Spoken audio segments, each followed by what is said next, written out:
राजपुर गांव में बद्रीनाथ नाम का बुजुर्ग किसान और उनके दो बेटे थे, वीरू और शेखर। शेखर अपने पिता के साथ खेतों में दिन रात मेहनत करता था, जबकि वीरू दिन भर आराम करता और किस्मत की बातें करता। एक दिन बद्रीनाथ ने वीरू से कहा, बेटा, अगर तुम मेहनत नहीं करोगे तो कल को अपने परिवार का पेट कैसे पालोगे? वीरू बोला, पिताजी, अगर किस्मत में धन लिखा है तो वो खुद ब खुद आएगा।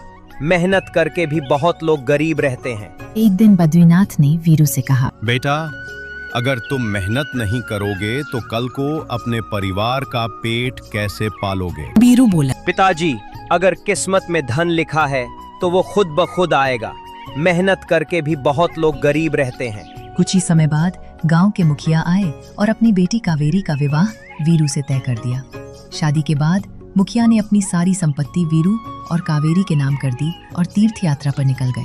वीरू ने इसे किस्मत का करिश्मा समझा और भी आलसी हो गया। इस बीच शेखर की शादी सेजल नाम की सीधी सादी लड़की से हो गई। दोनों दिन रात मेहनत करते रहे। एक दिन सेजल ने सुझाव दिया कि फसल को राज्य में बेचे। शेखर ने वैसा ही किया और खूब लाभ हुआ। धीरे धीरे शेखर 25 बीघा जमीन का मालिक बन गया और व्यापारी के रूप में प्रसिद्ध हो गया। उधर वीरू का बेटा विक्रम और शेखर की बेटी रुचिका जन्मी। रुचिका को जंगल की जड़ी बूटियों में गहरी रुचि थी और वो गांव के लोगों का इलाज करने लगी, जबकि विक्रम आवारा लड़का बन गया। एक दिन विक्रम जंगल में घूमते हुए एक पोटली पाई जिसमें बहुत सारा धन और हीरे थे। असल में वो दीवान रघुनाथ द्वारा चुराया गया खजाना था, जो वो किसी और राज्य में भेजने वाला था। विक्रम पोटली लेकर घर आ गया, लेकिन दीवान ने राजा समर प्रताप को झूठ बोलकर विक्रम को चोर बता दिया। राजा ने विक्रम को बंदी बना लिया और वीरू की सारी संपत्ति भी जब्त कर ली। वीरू तब टूट चुका था।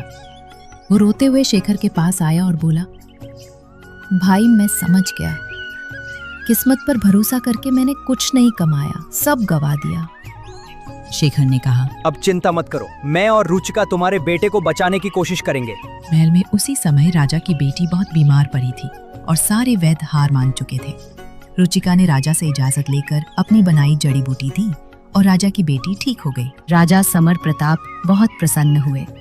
उन्होंने रुचिका से कहा, मांगो, क्या मांगती हो? रुचिका ने कहा, महाराज, विक्रम निर्दोष है, असली चोर दीवान रघुनाथ। राजा ने रघुनाथ से सख्ती से पूछताछ की और उसने जुर्म कबूल कर लिया। राजा ने विक्रम को छोड़ दिया और रघुनाथ को जेल भेज दिया। साथ ही राजा ने शेखर और रुचिका को ढेर सारा धन इनाम में दिया। घर लौटने पर वीरू ने कहा, अब समझ में आया, मेहनत का कोई विकल्प नहीं, भाग्य हमेशा साथ नहीं देता। इसके बाद वीरू और उसका बेटा विक्रम भी मेहनत करने लगे। शिक्षा: किस्मत सिर्फ उसका साथ देती है जो मेहनत करता है।